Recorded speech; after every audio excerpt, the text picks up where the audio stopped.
மனைவேட்டை ஆடிய ஆலயம் வரமையனே அகிலமெல்லாம் புகழ்பெற்ற ஐவேலம் காட்டிலே அரிக்கும் மரணக்கும் கையிலே பிறந்திட்ட எங்கள் அறிகிற புத்திராங்க ஐயனார் அப்பதுரையும்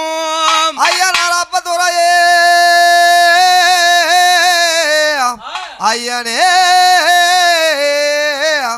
ஐயனாரே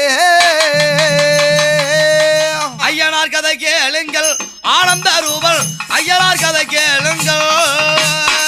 ஐயனார் கதை கேளுங்கள் ஆனந்த ரூபன் ஐயனார் கதை கேளுங்கள் ஐயனார் கதை கேளுங்கள் ஆனந்த ரூபல் ஐயனார் கதை கேளுங்கள் ஐயனார் கதை கேளுங்கள் ஆனந்த ரூபன் ஐயனார் கதை கேளுங்கள் அரிக்கும் மரணிக்கும் ஆனந்தமாய் பிறந்திட்ட ஆனமா பிறந்துட்ட அரிக்கும் மரணிக்கும் ஆனந்தமாய் பிறந்திட்ட